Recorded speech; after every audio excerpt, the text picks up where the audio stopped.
My king, this Omega here is your true Luna. The crystal chalice shattered against the marble floor, and in that moment, everything Margery Thornborough had built over 17 years came crashing down with it. The Luna of the Silverpaw Pack stood frozen, her manicured fingers still extended from the throw. Her face twisted with a rage that finally revealed what had always lurked beneath her practiced smile.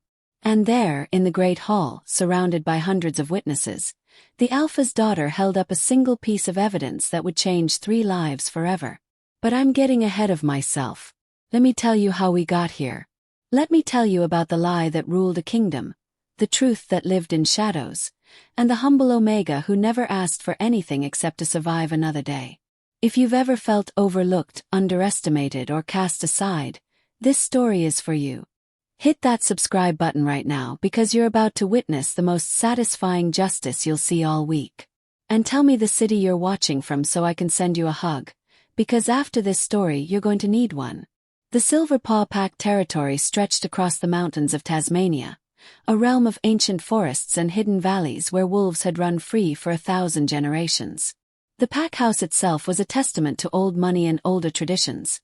Sandstone walls that had stood for 2 centuries, gardens that had been tended by Luna after Luna, and a throne room where the pack's fate had been decided in blood, marriage, and ceremony since before white settlement touched Australian shores. Margery Thornborough hadn't been born into this world. That was her first lie, though not her last. She'd arrived 17 years ago, fleeing from a pack in New South Wales that most wolves didn't speak about in polite company. The Redmire Pack they were called, though pack was generous. More like a collection of rogues who'd bound together out of desperation rather than loyalty. Margery had been nobody there, an Omega with no particular skills, no family connections, no prospects.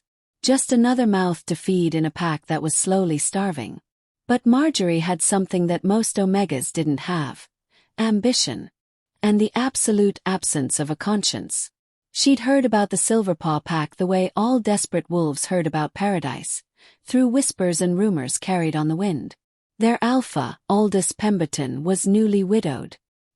His Luna, Constance, had died bringing their daughter into the world. The entire pack was in mourning, and Aldous was drowning in grief, trying to lead a pack while raising an infant he could barely look at without seeing the wife he'd lost. Margery saw an opportunity. But she was smart enough to know that a nobody Omega from a trash pack couldn't just walk up to an alpha and claim the Luna throne. She needed a story. She needed a history. She needed to become someone else entirely. So she did. The transformation took 6 months of meticulous planning. She stole documents from the Redmire Pack's archives. Birth certificates, family records, anything she could use. She learned everything she could about a pack from South Australia called the Ashdown Pack, a respectable mid-tier pack that had been decimated by a disease outbreak 3 years prior. Most of their records had been lost in a fire. Most of their members were dead. It was perfect. Margery Thornborough became Margery Ashford Lee, daughter of the late beta of the Ashdown Pack, educated in Sydney, trained in the traditional arts of Luna leadership, and conveniently the sole survivor of her family line. She memorized names of wolves who were dead and couldn't contradict her. She practiced her new accent until the rough edges of Redmire were completely gone. She bought clothes she couldn't afford with money she stole, and she walked away from her old life without looking back. When she arrived at the Silverpaw Pack's borders, she was no longer an Omega. She was a refined young woman seeking sanctuary, carrying nothing but a small bag and a story so well rehearsed it sounded like truth. Edith Pemberton met her at the border himself, as was tradition for refugees claiming pack sanctuary.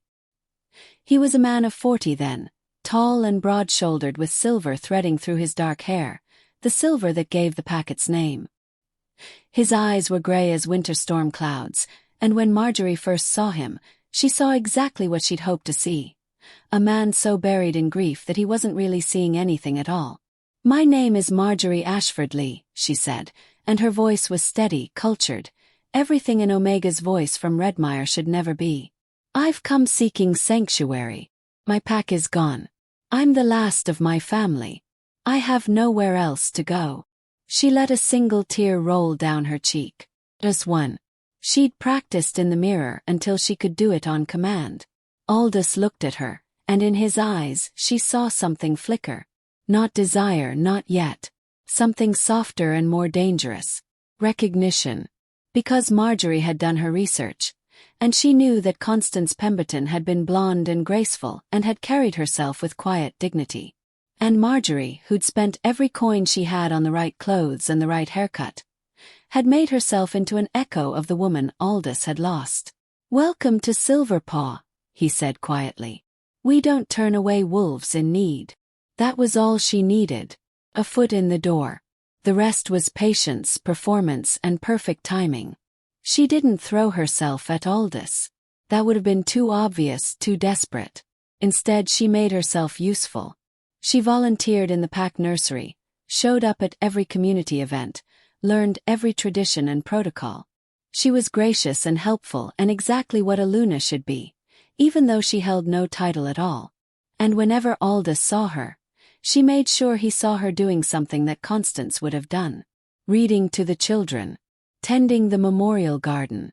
Moving through the pack house with that same quiet grace. 6 months after her arrival, Aldous Pemberton asked her to have dinner with him. Private. Just the two of them. 8 months after that, he asked her to be his Luna. The pack celebrated the wedding like it was a new beginning. And maybe for them it was. Their alpha was smiling again. Their pack house had a Luna. Life was returning to normal. But upstairs in the nursery, 1-year-old Edith Pemberton cried through the entire ceremony. Like even then she knew that something was wrong, that the woman wearing her mother's crown was nothing but a lie in a silk dress. Edith. Sweet, serious Edith, with her father's gray eyes and her mother's gentle soul. The alpha's daughter, the pack's princess, the one person who would eventually see through every single lie Margery told. But that confrontation was still 17 years away. For now Margery had won. She had the title, the territory, the respect.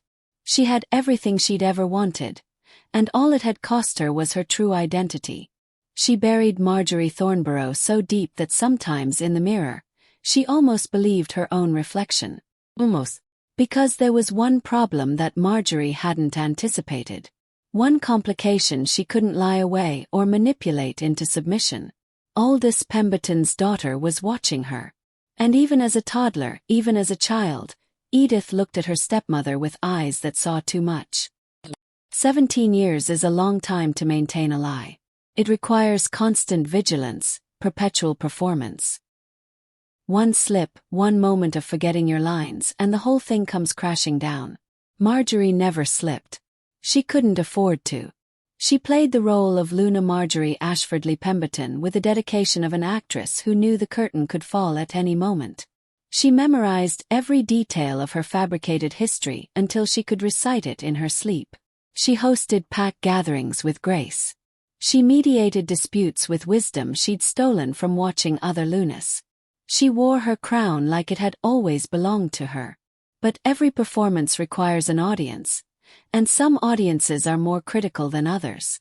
Edith Pemberton grew up watching her stepmother the way a scientist watches a specimen under glass. Not with obvious suspicion. Edith was too clever for that. But with a quiet, patient attention that missed nothing. Where other children might have been fooled by Margery's maternal performance, Edith remained unmoved. When Margery tried to hug her, Edith's body went rigid. When Margery read her bedtime stories, Edith stared at the ceiling. When Margery called her sweetling or little love, Edith's face became a mask of polite disinterest. "She's just slow to warm up," Aldous would say, desperately wanting his daughter and his new wife to bond. "She doesn't remember her mother. You're the only mother she's ever known." But that wasn't quite true. Edith might not remember Constance Pemberton, but she knew about her. The pack members spoke of the late Luna with reverence and love. They told stories about her kindness, her laughter, her fierce protection of those she loved. And as Edith grew older, she began to notice something strange. The woman those stories described sounded nothing like the woman wearing her mother's title. Edith never voiced this observation. She was an alpha's daughter, raised to be diplomatic, trained from birth to think before she spoke. But she watched, and she noticed things. She noticed that Margery flinched when elderly pack members mentioned South Australia, as if the very name of the region caused her physical pain. She noticed that Margery's refined Sydney education had somehow left her unable to recall basic details about the city's geography or culture. She noticed that Margery, who claimed to have been trained in traditional Luna arts, often had to ask the pack elders how certain ceremonies were conducted. Small things, easily explained away as memory lapses or stress or the simple passage of time. But they accumulated in Edith's mind like evidence at a crime scene, waiting for the detective to put the pieces together. The breaking point came on Edith's 16th birthday. The celebration was held in the Great Hall, pack tradition for the Alpha's daughter coming of age. Wolves had traveled from all over Tasmania to attend, and several from the mainland as well.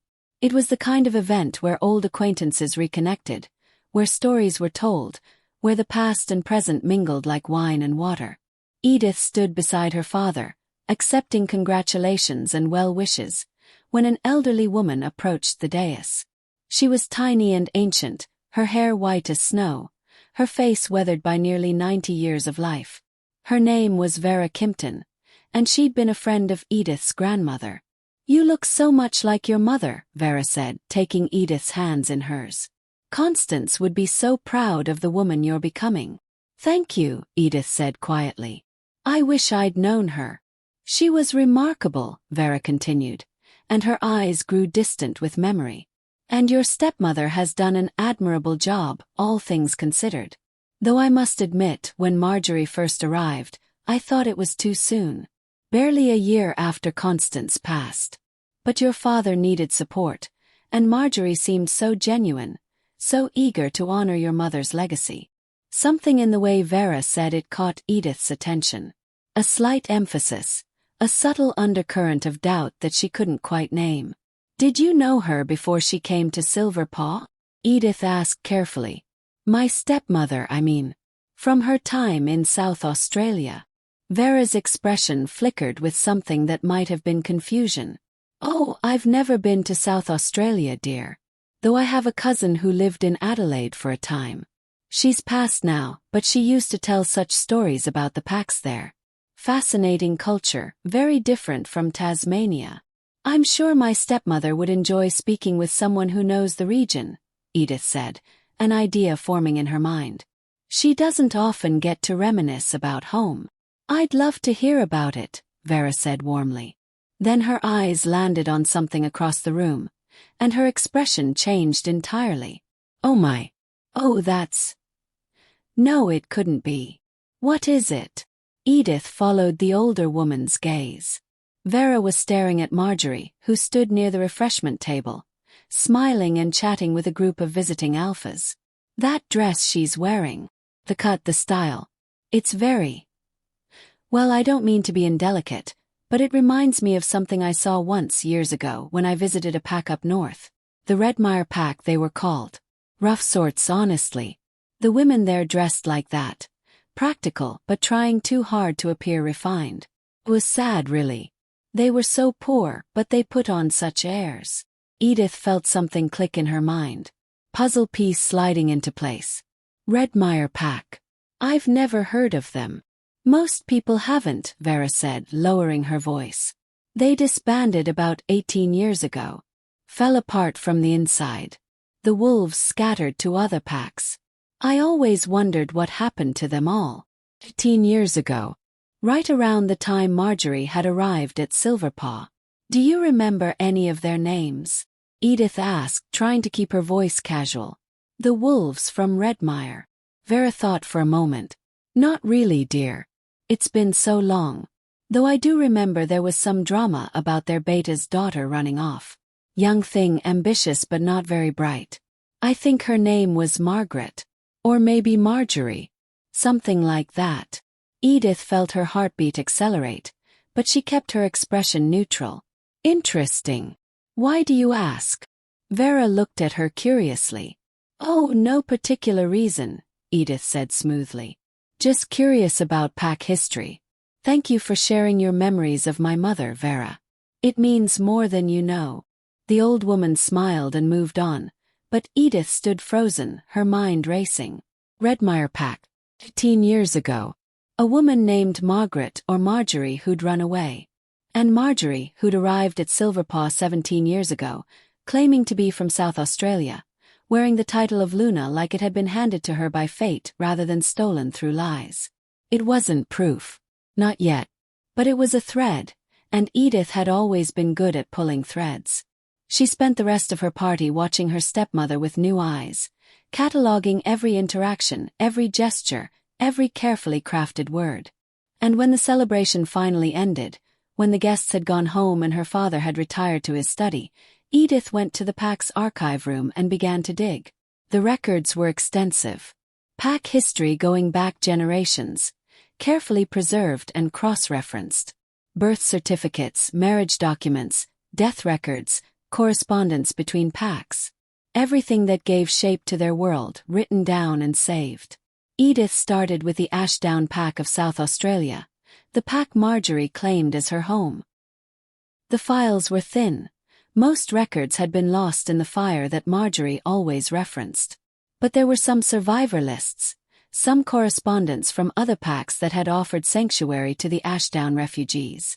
Margery Ashford-Leah's name appeared nowhere. Edith checked 3 times, going through every document with meticulous care. There were Ashfords, yes. There were even a few Lees.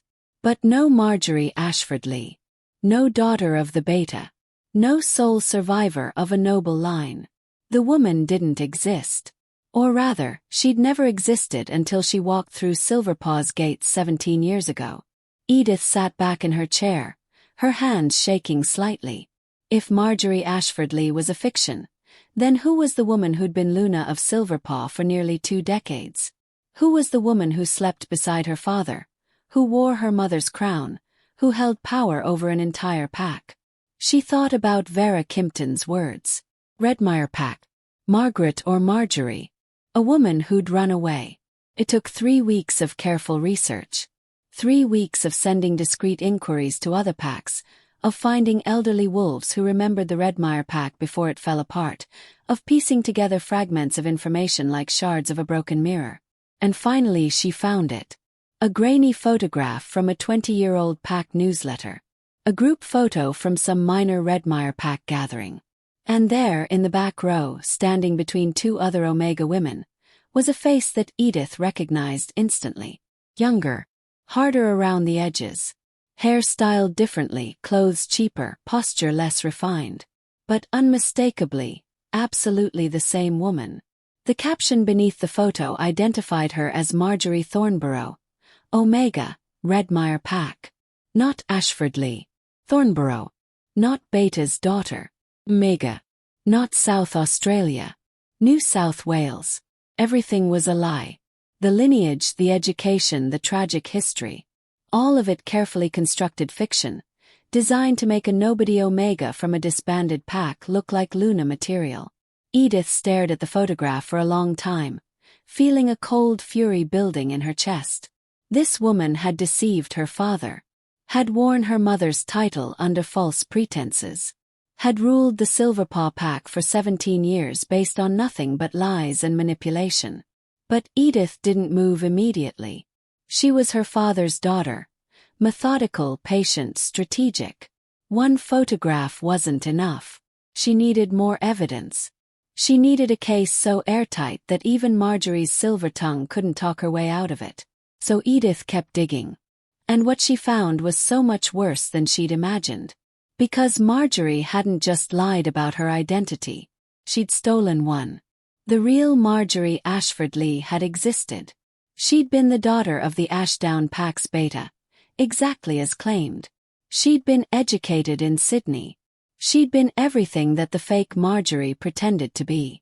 And she'd died in the disease outbreak that had decimated her pack. She'd been dead for 3 years before Margery Thornborough had stolen her name and walked into Silverpaw territory. Edith found the death certificate. She found records from the Sydney school the real Margery had attended.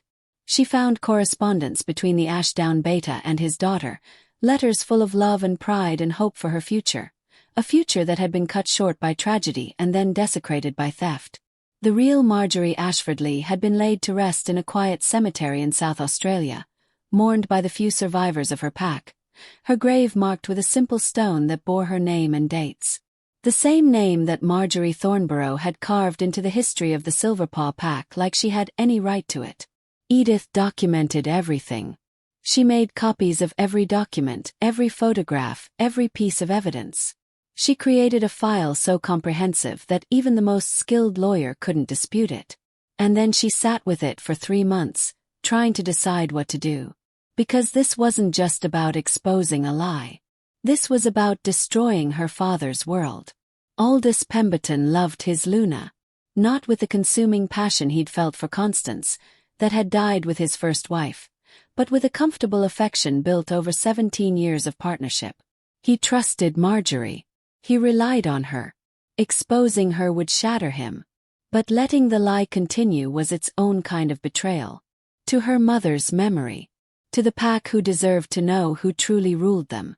To the real Margery Ashfordley, who'd had her identity stolen even in death. Edith was still wrestling with this decision when fate made it for her. Because Margery Thornborough, who'd built an entire life on lies, was about to make a mistake that would bring her whole kingdom tumbling down. Her name was Thora Fitzwilliam, and she was nobody. At least, that's what everyone in the Silverpaw pack believed. Thora was an Omega, barely 19 years old, who'd been born at the very bottom of the pack hierarchy. Her mother had died bringing her into the world, much like Aldous Pemberton's first Luna, though nobody drew that parallel because nobody paid that much attention to Omega births. Her father had followed 3 years later, killed in a border skirmish that most pack members had forgotten about within a week. Thora had been raised by the pack, which meant she'd been raised by everyone and no one. She'd grown up in the communal children's home, a dumping ground for orphans and unwanted pups, where the rule was simple. Stay quiet, work hard, don't cause trouble, and maybe you'll survive to adulthood. She'd followed those rules religiously. Thora Fitzwilliam was the kind of Omega who moved through the world like a ghost. Present but unnoticed, essential but invisible.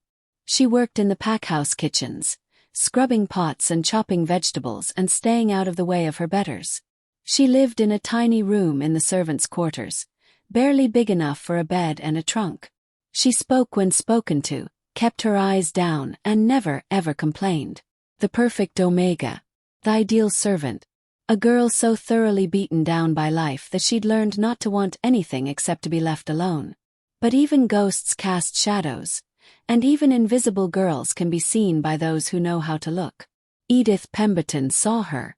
Started accidentally. Edith was 17 by then, drowning under the weight of what she knew about her stepmother, trying to decide if she had the courage to detonate the bomb that would blow up her family. She'd taken to walking the packhouse late at night, when most wolves were asleep, trying to think in the silence. One night, she found Thora in the kitchen. The Omega girl was curled up in the corner near the hearth, reading by the dying light of the fire. She looked up when Edith entered, and for just a moment their eyes met. Thora's were an unusual shade of amber, bright and intelligent despite the drab exhaustion that marked the rest of her. "I'm sorry, Miss Pemberton," Thora said immediately, scrambling to her feet and closing the book. "I didn't mean to disturb anyone. I was just—" "I'll go. What are you reading?" Edith asked, more out of curiosity than any real interest. Thora hesitated, clutching the book like it might be confiscated. It's nothing important." Edith crossed the kitchen and gently took the book from Thora's hands. It was a history of werewolf packs in Australia, written by a scholar from Victoria. Heavy reading for a servant girl. "Do you enjoy history?" Edith asked. "I enjoy understanding things," Thora said quietly, then flushed as if she'd said too much. "I'm sorry. I should get back to my room. Why do you apologize so much?" The question seemed to genuinely confuse Thora. Because it's what Omegas do." "Is it?" Edith handed the book back. "I think Omegas do whatever they're told Omegas should do, whether it makes sense or not. Keep your book. Read in the kitchen if you want." I won't tell anyone. It was a small kindness, meaningless in the grand scheme of things. But it was the first time in Thora Fitzwilliam's 19 years that someone above her station had treated her like a person rather than a function. She started finding Thora in the kitchen more often after that. At first, Edith told herself it was just because the Omega girl was interesting, so clearly intelligent but so thoroughly convinced of her own worthlessness. But gradually, she realized it was more than that. Thora listened. Really listened. When Edith talked about pack politics or history or even just the frustrations of being the Alpha's daughter, Thora absorbed every word with that bright, focused attention. And occasionally, very occasionally, she'd offer an insight so sharp and unexpected that Edith would stop mid-sentence, stunned. "You're wasted in the kitchens," Edith said one night. Thora gave her a small, sad smile. "Maybe. But the kitchens are where Omegas belong, according to everyone who matters." "That's absurd." "Is it?" Thora looked at her steadily. "Miss Pemberton, I've been at the bottom of this pack my entire life. I know exactly how much I'm worth to the people who run it. The day I start thinking I deserve more is the day I set myself up for disappointment and punishment. I'm not stupid enough to want things I can't have." There was something in her voice. Not bitterness exactly, but a kind of exhausted resignation that made Edith's chest tight with anger. Not at Thora. At the system that had taught this brilliant, perceptive girl that she was worthless. What if someone wanted to change things? Edith asked carefully. Then they'd be fighting against 1,000 years of tradition, Thora said simply. Good luck with that. But despite her cynicism, Thora kept meeting Edith in the kitchen, kept reading her books and sharing her thoughts. And slowly, carefully, a friendship formed between the Alpha's daughter and the invisible Omega girl. It might have stayed that way. A quiet rebellion, a small defiance of social hierarchy that harmed no one. But Margery Thornborough noticed. The Luna of Silverpaw hadn't stayed in power for 17 years by being unobservant. She kept careful track of everything that happened in the packhouse, and she'd noticed her stepdaughter's late-night wanderings. More importantly, she'd noticed that Edith had started spending time with a nobody Omega. At first, Margery dismissed it as teenage rebellion. The Alpha's daughter befriending a servant. How predictably dramatic. But then she noticed something else. Edith had stopped looking at her with that polite, distant respect that had characterized their relationship for 17 years. Now, when Edith looked at Margery, there was something calculating in her gaze. Something knowing. It made Margery nervous. She'd worked too hard, lied too perfectly to let suspicion take root now. So she did what any good predator does when threatened. She eliminated the vulnerability. If Edith was attached to the Omega girl, then the Omega girl was a problem. And problems, Margery had learned long ago, could be solved in many ways. The simplest solution was exile. Frame the girl for some minor theft. Have her banished from the pack, problem solved. But that required evidence. And Margery couldn't afford to be sloppy. Aldous was soft-hearted about Omegas, another trait he'd inherited from his first Luna, and he'd want proof before authorizing any punishment. The second option was darker but more effective. Accidents happened all the time, especially to careless Omegas. Fall down the stairs. Kitchen fire. A tragic mishap that everyone would mourn for exactly 5 minutes before forgetting entirely. Margery was seriously considering this option when fate handed her a third possibility. One of the visiting Alphas from the mainland, a brutish wolf named Cyril Weatherby who ruled a small pack in Queensland, mentioned that he was looking for a wife. Someone young, obedient, and low status enough that she'd be grateful for the elevation in rank. I've got a girl who might suit, Margery said smoothly. An Omega from our pack. Hardworking, quiet, knows her place. I could arrange an introduction. Cyril's eyes lit up with interest. I'd appreciate that, Luna. Margery didn't mention that the hard-working Omega was barely 19, or that she'd never expressed any interest in marriage, or that shipping her off to Queensland was essentially a life sentence of isolation and misery. None of that mattered. What mattered was removing Thora Fitzwilliam from Edith's orbit before the Alpha's daughter got any more attached. She summoned Thora to her private study the next morning. The Omega girl stood in the doorway, hands clasped, eyes downcast, the perfect picture of submission. But Margery, who'd spent 17 years perfecting her own performance, recognized another actress when she saw one. "You're to be married," Margery said without preamble. "Alpha Weatherby of the Ironwood Pack is looking for a Luna. I've recommended you." Thora's head snapped up, her amber eyes wide with shock. "Luna, I don't understand. It's quite simple. You'll be leaving for Queensland within the week. Alpha Weatherby has agreed to the match. You should be honored. It's far more than an Omega like you deserves." "But I don't know him," Thora said, her voice barely above a whisper. "I've never even met him." "You'll meet him at the wedding ceremony," Margery said dismissively. "Really, girl, you should be grateful. Most Omegas don't get offers of marriage at all. You're being elevated far above your station."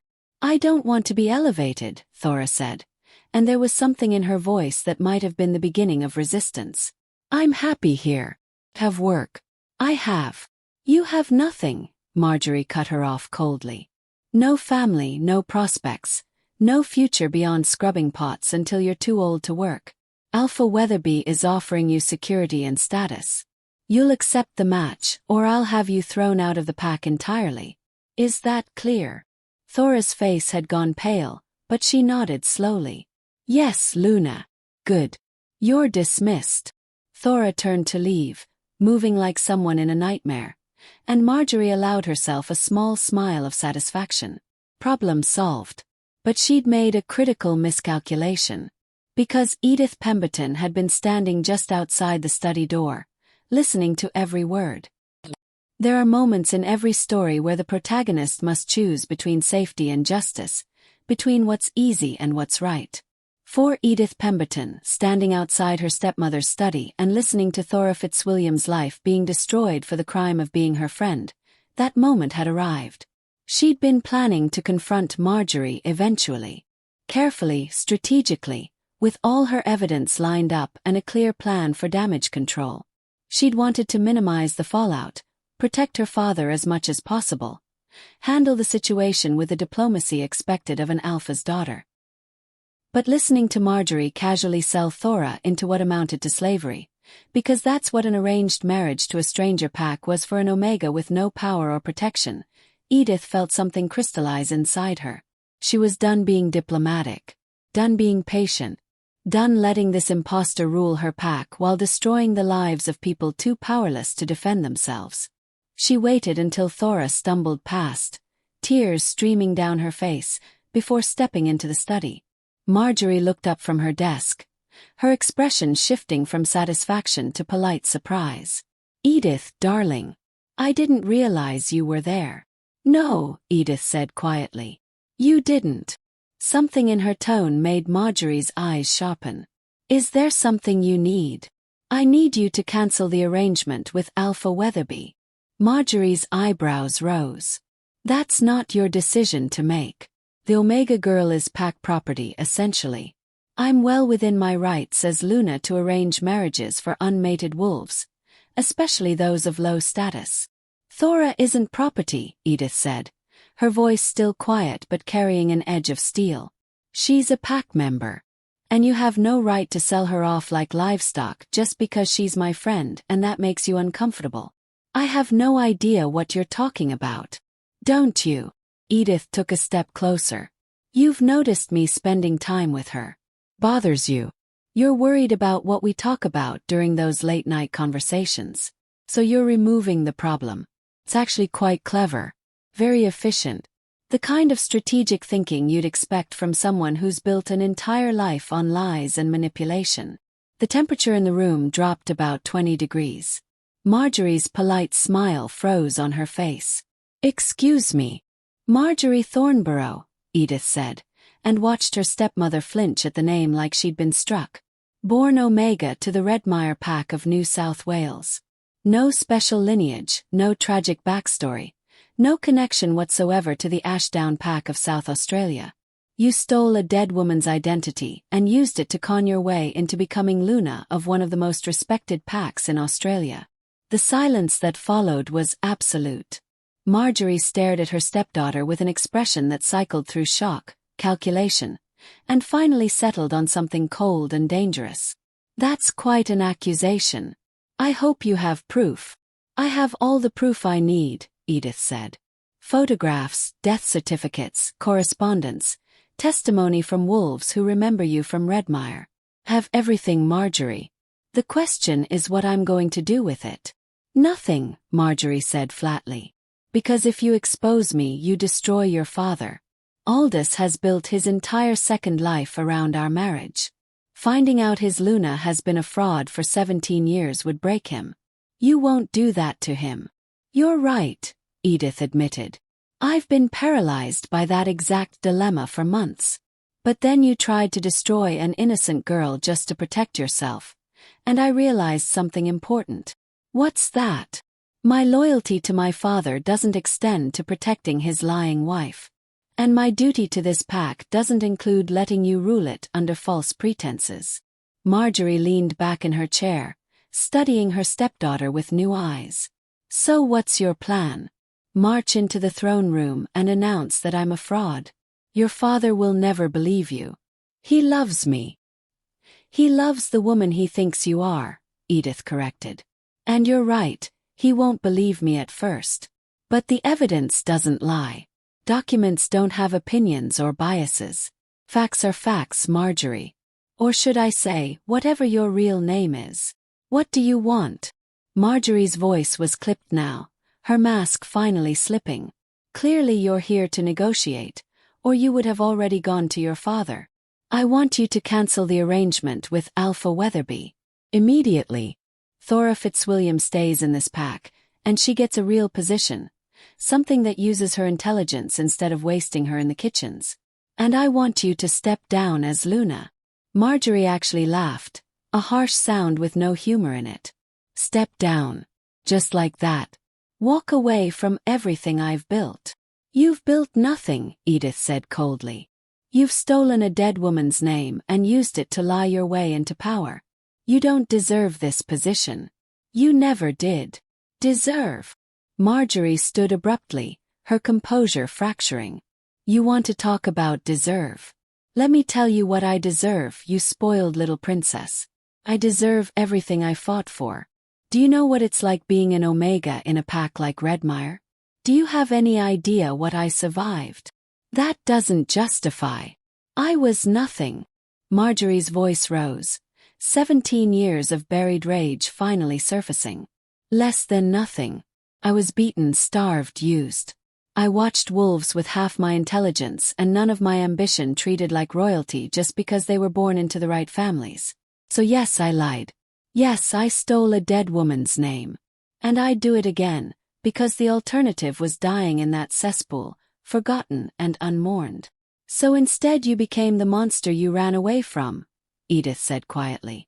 You took your pain and used it as an excuse to hurt other people. People like Thora, who never did anything to you except exist in my orbit.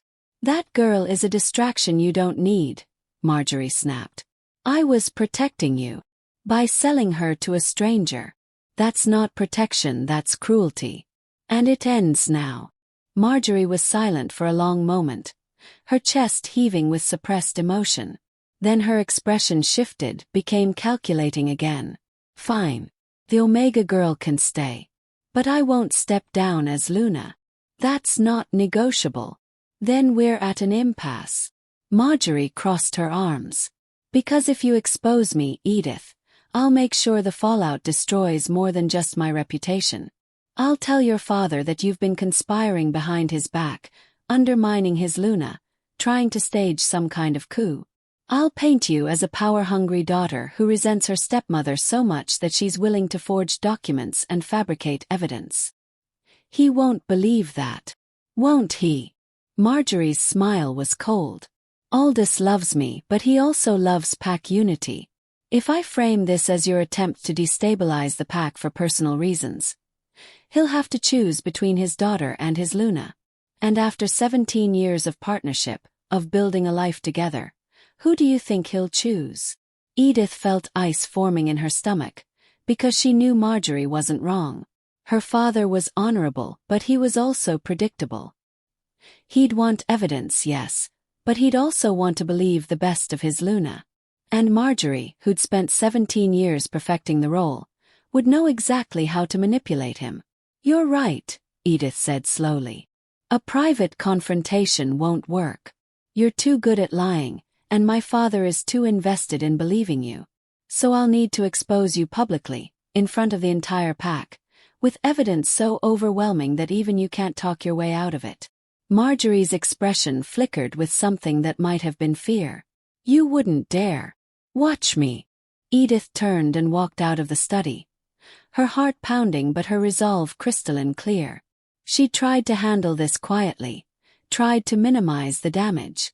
But Margery had pushed too far, threatened someone who couldn't defend herself, and in doing so had made the choice simple. It was time to bring the Luna's kingdom of lies crashing down. But first she needed to save Thora. She found the Omega girl in her tiny room, packing her few belongings into a worn bag with hands that shook. Thora looked up when Edith entered, her amber eyes red from crying but her expression composed. Miss Pemberton, she said quietly. I'm sorry. I know we were friends but I have to go. The Luna has ordered. The arrangement is cancelled, Edith interrupted. Thora froze, a threadbare dress halfway into her bag. What? You're not going to Queensland. You're not marrying Alpha Weatherby. You're staying here and things are going to change. I don't understand. Edith closed the door and sat on the edge of Thora's narrow bed. How much do you know about my stepmother's history? Just what everyone knows, Thora said cautiously. She's from the Ashdown Pack in South Australia. She came here after her pack was destroyed. She married your father and became Luna. What if I told you that all of that is a lie? Thora sank down beside her, the dress forgotten. I'd ask why you're telling me. So Edith told her. Everything. The real Margery Ashfordley who died 3 years before the impostor arrived. The Redmire Pack and Margery Thornborough. The stolen identity and fabricated history. The 17 years of perfect performance. When she finished, Thora sat in stunned silence for a long moment. That's insane, she finally said. If this is true, if the Luna has been lying this entire time then she has no right to her position, Edith finished. And I'm going to prove it. But I need your help. My help? Thora looked at her like she'd lost her mind. I'm nobody. What could I possibly do? You're going to be my witness, Edith said. When I expose Margery in front of the pack, I need someone who can testify to why I'm doing this. Someone who can explain what she was willing to do to protect her secret. Your story, what she tried to do to you, it's proof of her character. It shows that she's willing to destroy innocent lives to maintain her power. They won't care, Thora said bitterly. I'm an Omega. My word means nothing against a Luna's. Your word means everything when it's backed by evidence, Edith countered. I have documents, photographs, testimony. But I also need to show the pack who Margery really is, not just where she came from. And that means showing them what she's capable of. Thora was quiet for a long moment, her fingers twisting in the fabric of the dress she'd been packing. If we do this, if we expose her, what happens then? I don't know, Edith admitted. My father will be devastated. The pack will be in chaos. Everything will change. And what happens to me? You get to choose your own future, Edith said firmly. No more arranged marriages. No more being treated like property. You get to be seen as what you actually are. Intelligent, capable, and valuable. I've never been any of those things to anyone before, Thora said softly. Then it's time that changed. Thora looked at her for a long moment, and Edith saw something shift in those amber eyes. A spark of something that might have been hope, or maybe just the first stirring of courage. Okay, Thora said finally. I'll help you. But Miss Pemberton. Edith. Just Edith. Edith, Thora corrected herself, the name feeling strange on her tongue. What if we fail? What if the pack doesn't believe us? Then we fail together, Edith said. But at least we'll know we tried to do the right thing. It was a poor comfort, but it was all she had to offer. Because the truth was, Edith had no idea if this plan would work. She was betting everything, her relationship with her father, her position in the pack, her entire future, on the hope that evidence and truth would be enough to overcome 17 years of perfect lies. It was a terrifying gamble. But it was also the only option that didn't involve letting Margery Thornborough continue destroying lives to protect her stolen throne. So Edith Pemberton and Thora Fitzwilliam, the Alpha's daughter and the invisible Omega, began to plan the downfall of Aluna. The Autumn Moon Festival was the perfect stage for revelation. It was one of the most important ceremonies in the Silver Paw Pack calendar, a celebration that marked the turning of seasons and the strengthening of pack bonds. Every member of the pack attended, from the Alpha down to the lowest Omega. Visitors from other packs came to participate. It was a night of unity, tradition, and renewal. It was also the one night when the pack gathered in the throne room, and the Luna's authority was on full display. Edith waited until 3 days before the festival to make her move. She went to her father's study and asked for a private audience during the ceremony. It's tradition for the Alpha's heir to address the pack on important matters, she said, keeping her voice steady. I'd like to speak about the future of pack leadership and the values we hold as Silverpaw. Aldous looked pleased. Of course, darling. You're 17 now, nearly of age to take on more responsibilities. It's appropriate for you to address the pack. I'll arrange for you to speak after Margery's opening remarks. After, not before. It would make the timing even more dramatic. Thank you, Father. He smiled at her, completely unaware that she was about to destroy his world. The guilt of that hit Edith like a physical blow, but she forced herself to push it aside. This wasn't about hurting him. This was about justice. The 3 days before the festival crawled by with agonizing slowness. Edith rehearsed what she would say, refined her evidence, and tried not to think about all the ways this could go wrong. Thora stayed close, a quiet presence that kept her grounded when the enormity of what she was about to do threatened to overwhelm her. What if he never forgives me? Edith asked the night before the festival, sitting in the kitchen where their friendship had begun. Then he's choosing his pride over the truth, Thora said quietly. And that's his choice, not your failure. He loved her, loves her. Whatever she is, whoever she really is. He built 17 years of his life with her. He built 17 years with a lie, Thora corrected gently. The woman he thinks he loves doesn't exist. Maybe knowing the truth will hurt, but living in a fiction hurts more in the end. Edith wanted to believe that. She needed to believe it, because the alternative was that she was about to commit an unforgivable act of cruelty against the father she loved. The Autumn Moon Festival began at sunset. The throne room had been decorated with autumn leaves and harvest flowers, the colors of gold and crimson transforming the ancient space into something magical. Candles burned in elaborate holders, casting dancing shadows on the sandstone walls.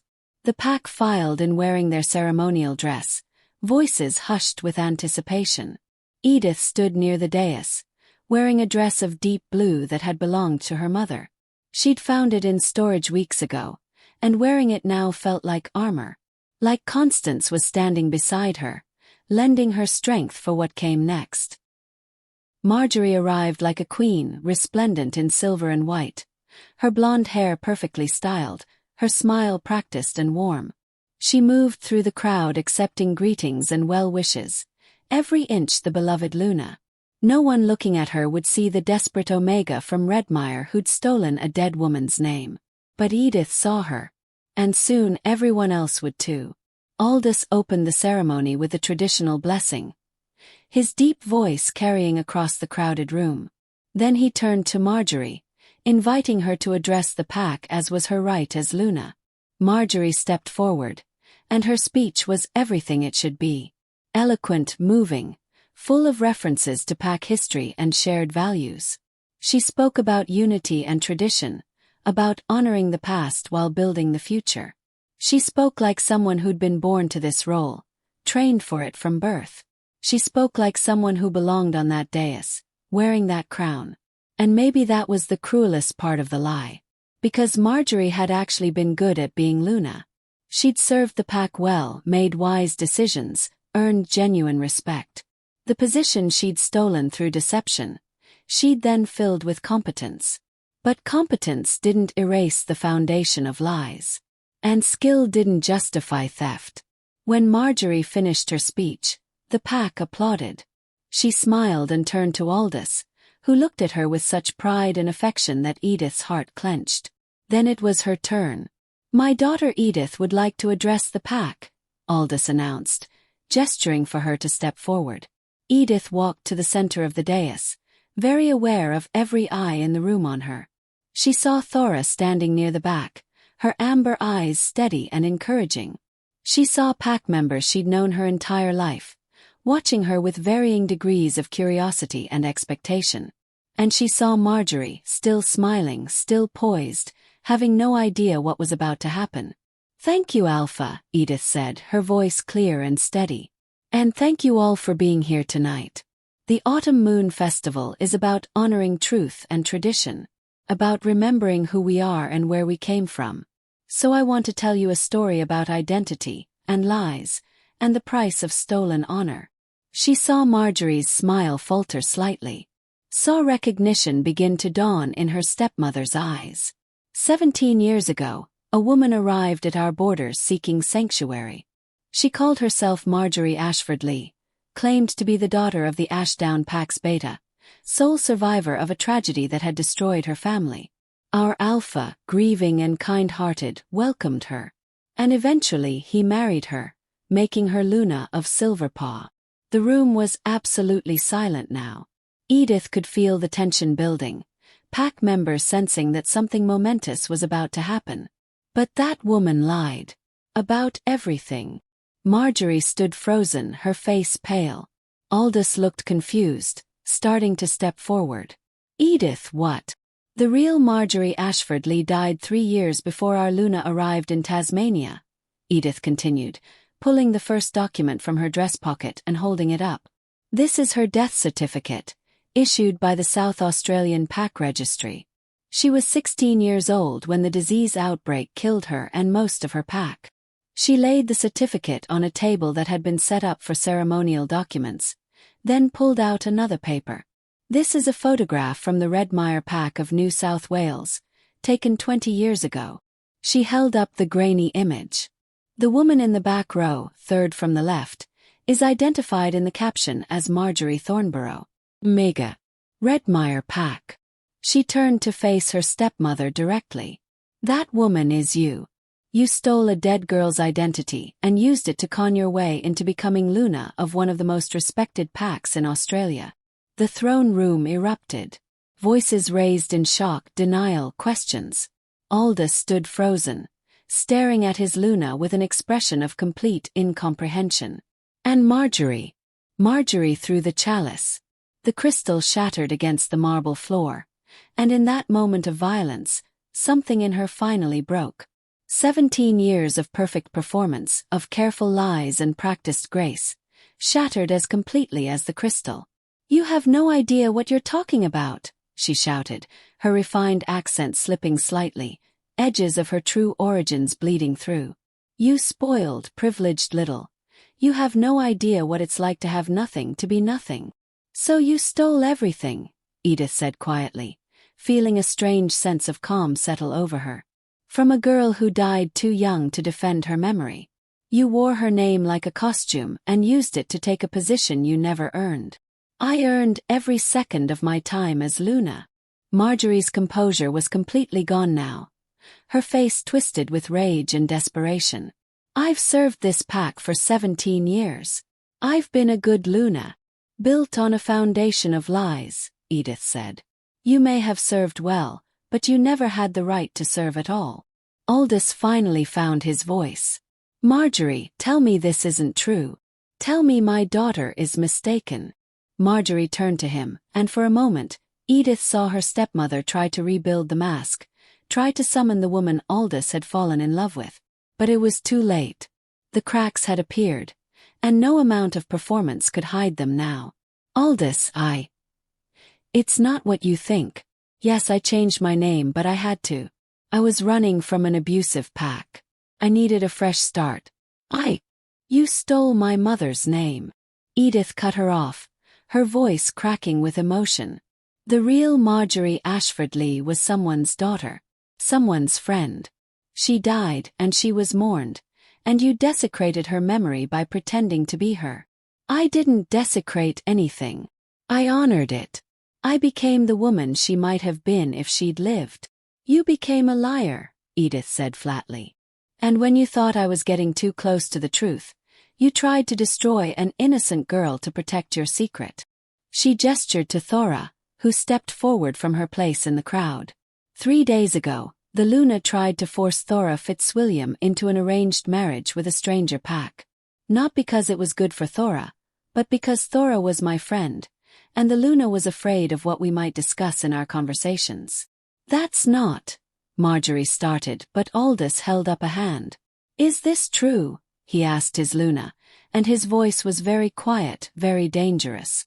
Did you try to force an Omega into marriage? I was arranging a match. Margery protested. It's within a Luna's rights to sell pack members like property. Aldous's voice was still quiet, but there was steel underneath. That's not how we do things in Silverpaw. That's not how Constance would have done things. At the mention of his first Luna's name, something in Margery snapped completely. Don't you dare speak her name to me. Perfect Constance, beloved by all, mourned for 17 years.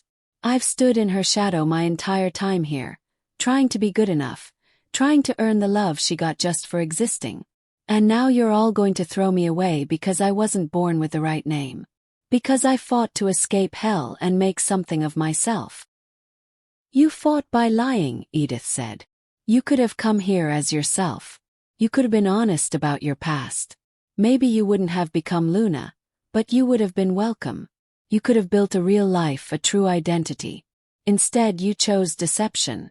I chose survival. Margery's voice echoed in the silent throne room. And I won't apologize for that. No one's asking you to apologize for surviving, Edith said quietly. We're asking you to face the consequences of how you chose to survive. Aldous looked at his Luna.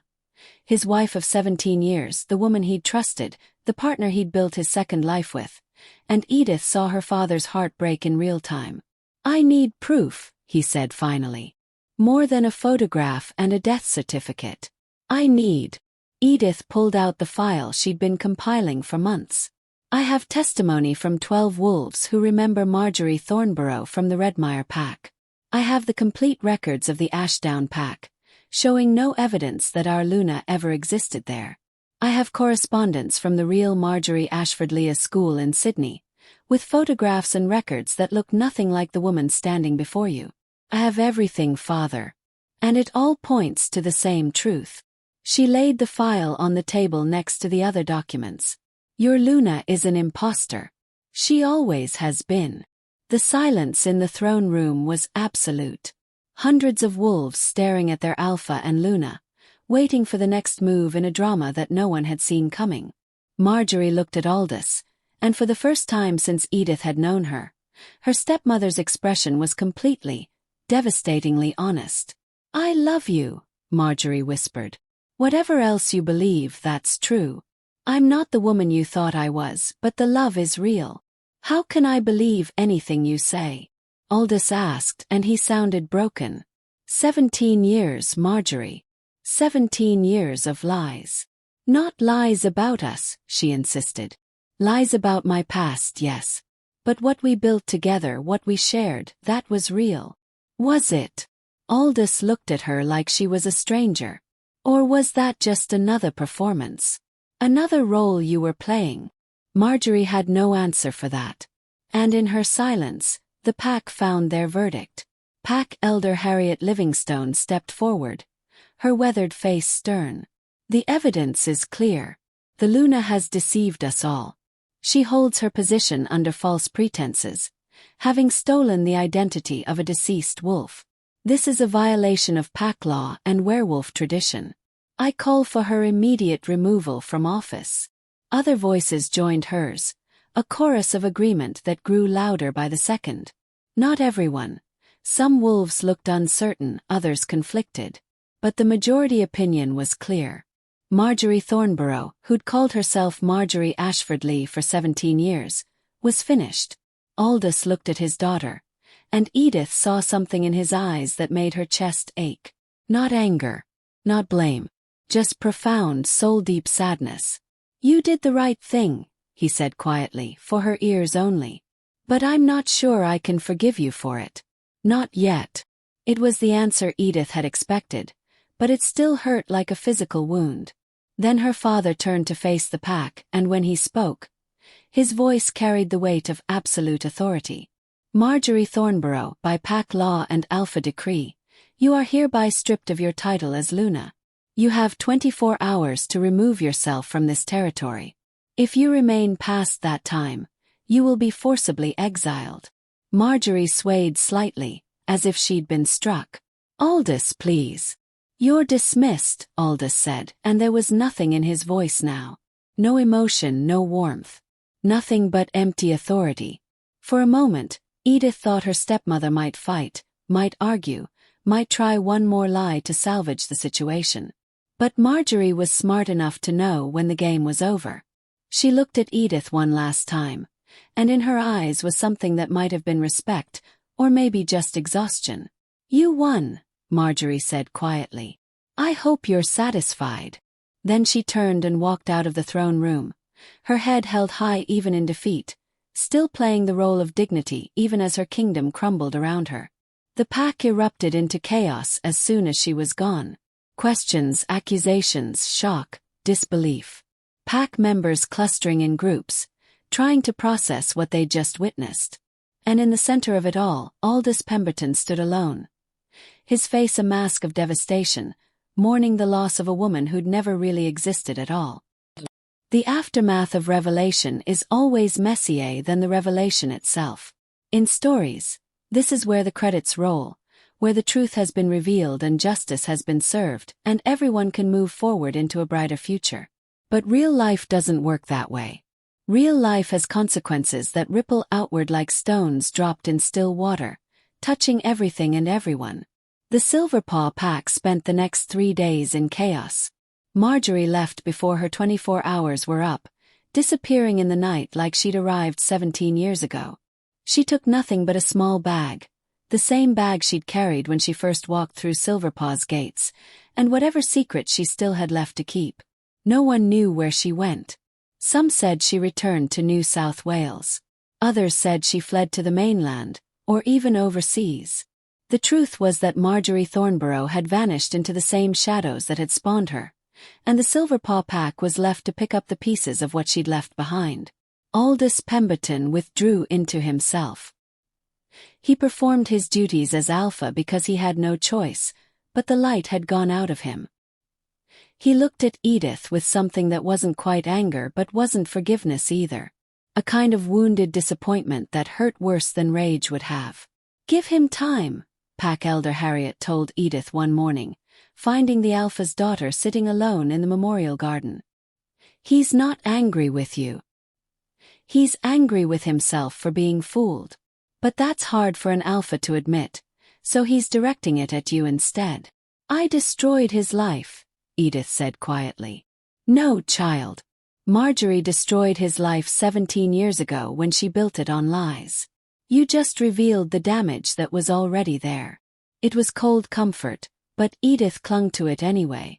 The pack itself was divided. Some members praised Edith for her courage in exposing the deception. Others whispered that she'd overstepped, that family business should have been handled privately, that public humiliation was unnecessarily cruel. "You did what needed to be done," Thora told her, the Omega girl's voice firm with conviction. "And anyone who says otherwise is more comfortable with lies than truth." Thora herself had become something of a lightning rod for controversy. Some pack members were appalled at how Margery had tried to force her into marriage. Others muttered that an Omega shouldn't be involved in pack politics at all, that Edith had been inappropriate in making friends with someone so far beneath her station. "Ignore them," Edith said. Their opinions stopped mattering the moment Margery was exposed. But it wasn't that simple. Pack hierarchies didn't disappear just because one Luna had been a fraud. The structural problems that had allowed Margery to treat Thora like property, those ran deep, woven into 1,000 years of tradition. "Something needs to change," Edith said one night, standing in the throne room and staring at the empty seat where a Luna should sit. "The pack structure, the way we treat Omegas, all of it. Margery was evil, but the system that let her do what she did, that's still here. You can't change 1,000 years of tradition overnight," Thora said, standing beside her. "Maybe not. But I can start."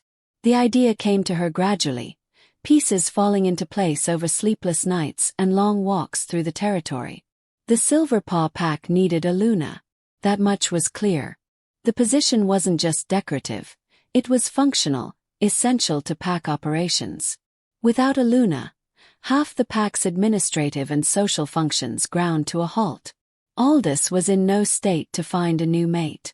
And even if he was, how could he ever trust again after 17 years of being deceived? The traditional solution would be to wait. To give the alpha time to heal, to eventually find another mate, to rebuild what had been destroyed. But tradition had failed Silverpaw spectacularly. Maybe it was time to try something new. What if the pack chose the Luna? Edith asked Harriet one afternoon, the idea still half-formed but gaining shape. What if instead of her position depending entirely on who the alpha marries, she was elected by the pack? Chosen for her abilities and character rather than her romantic relationship? Harriet looked startled. "That's unprecedented." "So was a Luna ruling under a stolen identity for 17 years, Edith countered. "We've already broken with tradition. Why not break it in a way that actually helps us? Who would even run for such a position? Someone who understands what it means to be overlooked. Someone who's proven they can see through lies and stand up for truth. Someone the pack might not expect but desperately needs." Harriet followed Edith's gaze to where Thora sat in the corner of the administrative office, methodically working through a stack of pack documents that needed reviewing. The Omega girl had been helping with the administrative backlog since Margery's departure, and she'd proven herself incredibly capable. "An Omega Luna," Harriet said slowly. "The pack would never accept it. They accepted a liar and a fraud for 17 years, Edith said. Maybe they'll surprise us with what else they can accept." It took 2 weeks to convince Aldous to even consider the idea. 2 weeks of careful arguments, of presenting evidence of Thora's competence, of pointing out that the traditional method had failed catastrophically. "She's 19 years old," Aldous said wearily. "She's an Omega with no training." "Margery had no training either," Edith reminded him gently. "She just pretended she did. Thora is honest about her limitations, which means she can actually learn instead of faking knowledge. The pack will riot. Let them try. Or are you going to tell me that an alpha's authority isn't strong enough to make one unconventional appointment?" That struck home. Aldous looked at his daughter with something that might have been the beginning of respect. "You've gotten bold." "I've had to," Edith said. "Someone needs to push for change, and you're too buried in grief to do it." It was perhaps more honest than diplomatic, but Aldous didn't argue. He just nodded slowly. "Present your case to the Pack Council. If they agree to an election, we'll proceed. If not," he shrugged. "Then we wait for tradition to provide an answer." The Pack Council meeting was contentious. Of the 12 council members, 7 were initially opposed to the very idea of an elected Luna. "It goes against everything we've ever done," Councilman Edmund Merriweather argued. "The Luna is the Alpha's mate. That's been the way for as long as anyone can remember." "And how did that work out for us?" Edith asked coolly. "Our last Luna was a complete fabrication. Maybe it's time to try something where competence matters more than romantic attachment." The debate raged for 3 hours. In the end, it was Thora herself who swayed the final votes. She'd been sitting quietly in the back of the council room, because Edith had insisted she be present for any discussion about her future, when Councilwoman Adelaide Roundtree asked her directly, "Why should the pack trust an Omega to be Luna?" Thora stood, and when she spoke, her voice was steady. "You shouldn't. Not automatically. But you shouldn't automatically trust anyone, regardless of their rank or bloodline. Trust should be earned through action, through character, through consistent proof that someone cares more about the pack's well-being than their own power." She looked around the council room, meeting each member's eyes in turn. "I know I'm young. I know I'm low-ranking. I know I have no training for this position. But I also know that I've never lied about who I am. I've never pretended to be someone else. And if the pack chooses to give me a chance, I'll spend every day proving that their trust wasn't misplaced." The silence that followed was profound. "But if you choose someone else," Thora continued quietly, "I'll serve them just as faithfully as I've served in the kitchens. Because my worth isn't determined by my position. It's determined by how I treat the people around me." Adelaide Roundtree, who'd been one of the most vocal opponents of the plan, slowly nodded. "Motion to approve the electoral process for Luna selection. I believe we owe this young woman a chance to prove herself." The vote was 8-4 in favor. The election itself was scheduled for 1 month later, giving potential candidates time to come forward and the pack time to adjust to the radical idea of choosing their Luna. In the end, 3 wolves declared their candidacy. Thora Fitzwilliam, a middle-aged widow named Meredith Holt who'd been friends with Constance Pemberton, and a young woman from a prominent pack family named Violet Jessup. The campaign period was unlike anything Silverpaw had ever experienced. The candidates spoke at pack gatherings, presented their visions for pack leadership, answered questions from members of every rank. It was democracy in action, messy and contentious and absolutely fascinating. Thora was the underdog, which surprised no one.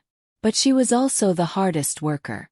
She didn't have the natural charisma of Violet Jessup or the establishment connections of Meredith Holt. What she had was substance. When asked about pack security, she presented detailed analysis of border patrol patterns and suggested improvements. When questioned about Omega rights, she spoke from personal experience about the ways the current system failed those at the bottom of the hierarchy. When challenged about her age and inexperience, she acknowledged both honestly and then outlined how she'd learn what she didn't know. "I'm not going to pretend I have all the answers," she said at one debate, standing on the stage in a borrowed dress that didn't quite fit, facing a crowd of wolves who still saw her as a kitchen servant. "But I'm not going to pretend to have answers I don't have either. That's what got us into trouble in the first place. A Luna who was more concerned with appearing perfect than being honest." That line got applause, even from wolves who'd come prepared to dismiss her entirely. Edith campaigned for Thora tirelessly, using her position as the Alpha's daughter to open doors and change minds. "This is what leadership looks like," she told anyone who would listen. "Not someone who was born into the right family or married the right person. Someone who's earned respect through character and effort." But it was Aldous' endorsement that changed everything. 1 week before the election, the Alpha called a pack meeting. He'd been largely silent during the campaign period, appearing at events but not commenting on the candidates. Most assumed he favored Meredith Holt, who'd been his late wife's friend and represented a return to traditional values. Instead, he stood before the assembled pack and said, "I've made many mistakes as Alpha. The greatest was allowing myself to be deceived for 17 years because I was more comfortable with a beautiful lie than an uncomfortable truth. I won't make that mistake again." He turned to look at Thora, who stood at the side of the stage looking absolutely terrified. "Thora Fitzwilliam has never lied to me. She's never pretended to be something she's not. She's shown more integrity in the 3 months since I've known her than some wolves show in a lifetime. If the pack chooses to elect her as Luna, I will support that choice completely. Because I've learned that what we need isn't perfection. It's honesty." The impact was immediate and dramatic. Aldous Pemberton's word carried weight, and his public support of the Omega candidate sent a clear message about the kind of Luna he believed the pack needed. The election was held on the full moon, every pack member casting a stone into one of 3 ceremonial urns, white for Thora, gray for Meredith, black for Violet. When the counting was finished, the results were closer than expected but decisive. Thora Fitzwilliam had won with 43% of the vote. The coronation ceremony was held 3 days later. Thora stood in the throne room where Margery had been exposed, where 17 years of lies had come crashing down, and she wore a dress of deep green that Edith had commissioned specifically for the occasion. Aldous placed the Luna's crown on her head, not the one Margery had worn, which had been destroyed, but a new one forged for a new kind of Luna. It was simpler than the old crown, less ostentatious, but more honest in its design. "Thora Fitzwilliam," Aldous said, his voice carrying across the crowded room, "do you swear to serve the Silverpaw Pack with honesty, integrity, and courage? Do you swear to stand for truth even when lies would be easier? Do you swear to protect all pack members, regardless of rank or station?" "I do," Thora said, and her voice only shook a little. "Then by the authority vested in me as Alpha, and by the choice of the pack, I declare you Luna of Silverpaw. May your reign be long and just." The pack erupted in applause, not universal but genuine. And Thora Fitzwilliam, who'd been born at the bottom of the hierarchy and told her entire life that she was worthless, stood wearing a crown and faced her future with tears streaming down her face. Edith watched from the front row, feeling something tight in her chest finally loosen. They'd done it. Against tradition, against expectations, against 1,000 years of, "this is how things have always been." They'd created something new. A Luna chosen for her character. An Omega elevated not despite her rank but because of what she'd proven herself to be. A pack that had learned to value truth over tradition. It wasn't perfect. There were still pack members who disapproved, who muttered about the degradation of standards and the loss of proper values. The council meetings were contentious. The other packs in Tasmania watched with a mixture of fascination and horror, unsure if Silverpaw was pioneering a new era or committing slow suicide. But Thora proved herself every single day. She worked harder than any Luna before her, putting in 18-hour days to learn everything she needed to know. She listened to advisors but made her own decisions. She made mistakes, everyone did, but she owned them publicly and learned from them rather than covering them up. And slowly, gradually, even the skeptics began to come around. "She's actually good at this," Councilman Edmund Merriweather admitted 6 months into Thora's reign, sounding almost betrayed by the admission. "Better than I expected, certainly." "Maybe we've been choosing Lunas wrong for 1,000 years, Edith suggested innocently. "Don't push it, girl." But Edith just smiled because she'd proven her point and they both knew it. As for Aldous, his relationship with his daughter slowly began to heal. It took nearly a year before he could look at her without that shadow of hurt in his eyes, but eventually, they found their way back to each other. "I'm proud of you," he told her one evening, the two of them standing in the memorial garden where Constance was buried. "What you did took courage. More courage than I had, certainly. I should have seen through Margery's lies years ago." "She was very good at lying," Edith said quietly. "That's not your failure. Trusting too easily is, though." Aldous was quiet for a moment. "Your mother would have seen through it. Constance always could tell when someone was performing. She had this way of looking at people that cut right through the masks they wore." "Tell me about her," Edith said, not for the first time but more urgently than before. Not the saint everyone remembers. The real person. So Aldous did. He told her about Constance's terrible sense of direction, about how she once got lost in their own territory and had to be rescued by a patrol, about her habit of humming off-key when she was concentrating, about the time she'd argued with the Pack Council for 3 hours straight about Omega rights and won by sheer stubborn determination. "She would have liked Thora," Aldous said finally. "She always believed that rank was less important than character. She would have been proud of what you accomplished." It was the first time he'd said anything like that, and Edith felt tears prick her eyes. "Thank you." No, Aldous said, pulling his daughter into a hug. Thank you. For having the courage I lacked. For doing what needed to be done, even though it cost you my good opinion for a time. You're more your mother's daughter than I realized. It was healing, slow and imperfect, but real. And that was enough. 3 years after Margery Thornborough's exile, the Silverpaw Pack had transformed in ways both subtle and profound. Thora had proven herself a Luna of remarkable capability. She'd implemented reforms to the Omega support system, created educational programs for lower-ranking wolves, and established a council specifically for addressing grievances from pack members who felt unheard. She'd made enemies. Change always did, but she'd also earned genuine respect. More importantly, she'd started a movement.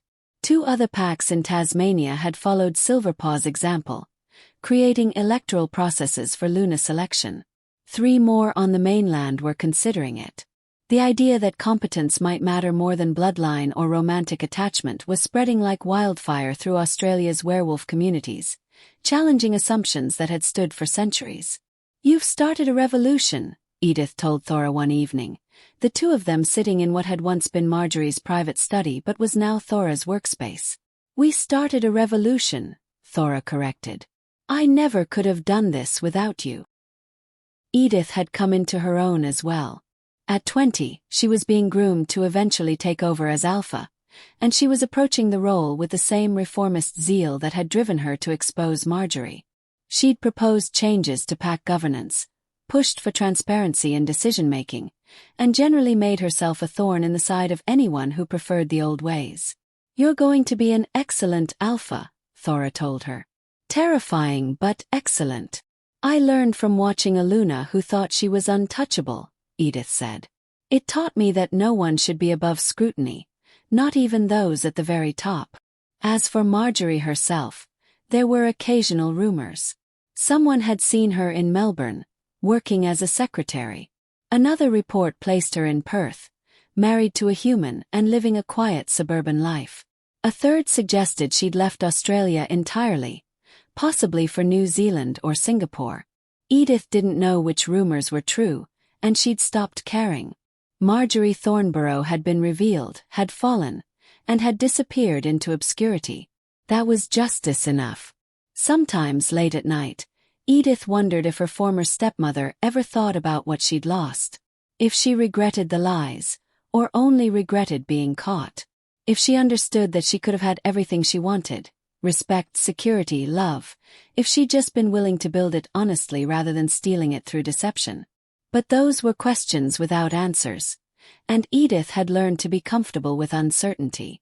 The Silverpaw Pack had survived scandal and emerged stronger.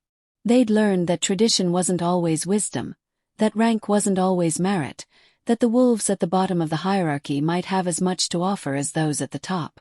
They'd learned to choose truth over comfort, integrity over appearance, substance over style. And in the process they'd created something new. Not perfect, nothing ever was, but honest, real. Built on foundations that could withstand scrutiny because they had nothing to hide. Luna Thora Fitzwilliam stood on the packhouse balcony one evening, looking out over territory that had once seemed impossible for someone like her to claim. She wore her crown without self-consciousness now. Had grown into the role that once seemed so overwhelming. Do you ever regret it?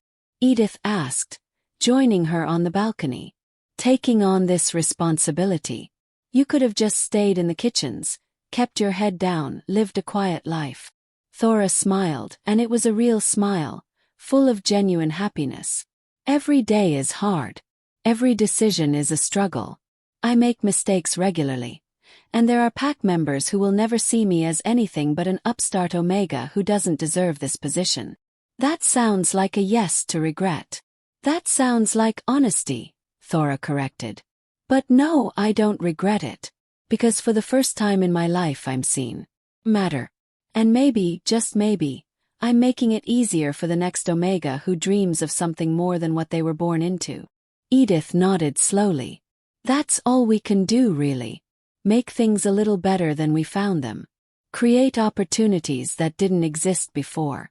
Prove that the way things have always been doesn't have to be the way things always will be. They stood together in comfortable silence, watching the sun set over Silverpaw territory. The Alpha's daughter and the Omega Luna. Two wolves who'd had the courage to challenge a lie and the determination to build something better in its place. Behind them in the pack house, life continued. Council meetings and training sessions and domestic disputes and all the messy, complicated business of pack life. There were still problems to solve, still prejudices to overcome, still wolves who resisted change at every turn. But there was also hope. Real, tangible hope that things could be different. That wolves could be judged by their character rather than their birth. That truth could triumph over deception. That courage could spark revolution. The kingdom built on lies had fallen. The kingdom built on truth was still under construction, imperfect and incomplete. But it was theirs. Honest and real and worth fighting for. And that, in the end, was everything. Epilogue. 5 years later. The invitation arrived at the pack house on a Tuesday, delivered by a messenger from the Queensland territories. Thora held it carefully, her brow furrowed as she read the formal script. "What is it?" Edith asked, looking up from the patrol schedule she was reviewing. "It's from Alpha Cyril Weatherby," Thora said slowly. "He's inviting us to his daughter's coming-of-age ceremony." Edith raised an eyebrow. "The same Alpha who was supposed to be your husband 5 years ago?" "The same." Thora continued reading, then let out a breath of surprised laughter. "He's apologizing. Formally, in writing, for agreeing to Margery's arrangement. He says he's since learned what actually happened, and he wants to make amends." "That's unexpected. There's more." Thora turned the invitation over. "He's asking if I'd be willing to speak at his daughter's ceremony. About leadership and choosing one's own path and not being defined by others' expectations. He says he wants her to grow up with better examples than he had." It was a remarkable gesture, and it spoke to how far word of Silverpaw's reforms had spread. But more than that, it was evidence of change rippling outward, touching even wolves who'd been complicit in the old system. "Will you go?" Edith asked. Thora thought for a moment, then smiled. "Yes, think I will. And I'll bring a gift for his daughter, a book about female alphas who changed their packs. She should know that her future isn't limited by what tradition says she should be." "You've come a long way from the kitchen," Edith observed.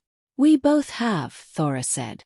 "From the scared girl who thought she deserved nothing, and the angry daughter who didn't know how to fix her broken pack. Look at us now." Edith looked at her friend, her Luna, her sister in all but blood, and felt a swell of pride and affection. Look at us now indeed.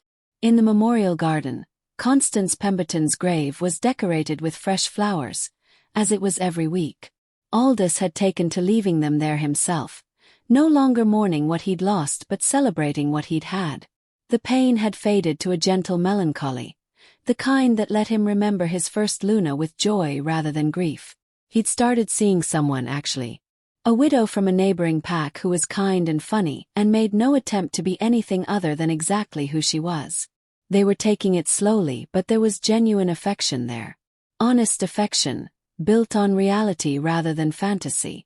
"Your mother would approve," he told Edith one evening. "Of all of it.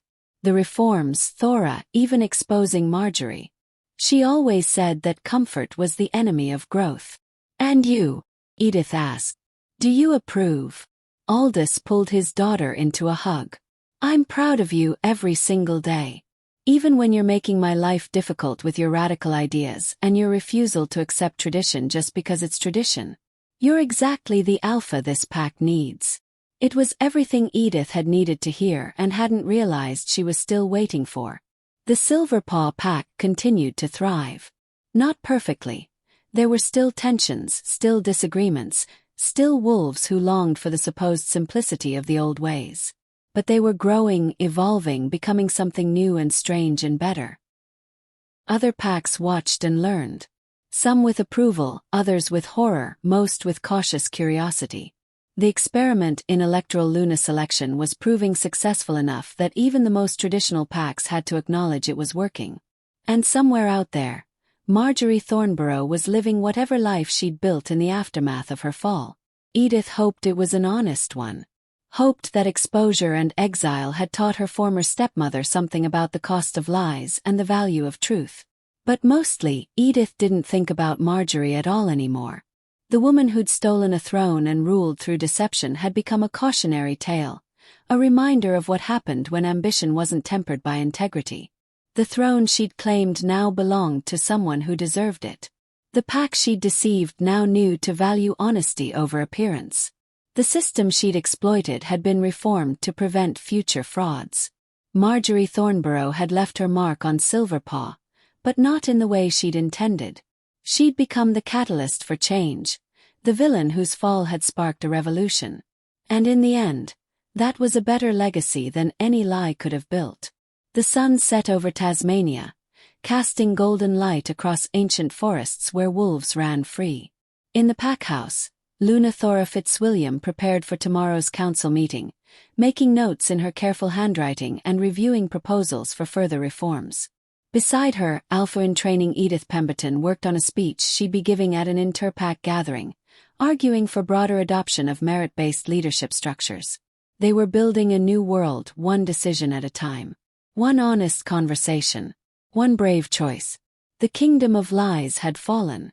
The kingdom of truth was rising. And this time the foundation would hold. If this story moved you, if you've ever had to choose between comfort and truth, between what's easy and what's right, subscribe and share this video. Because the world needs more people willing to stand up and say, enough, when they see injustice, even when it costs them everything. Tell me in the comments, what would you have done in Edith's place? Would you have exposed the lie, or protected your father? I want to hear your thoughts. And remember to tell me what city you're watching from. I've got a hug with your name on it. Until next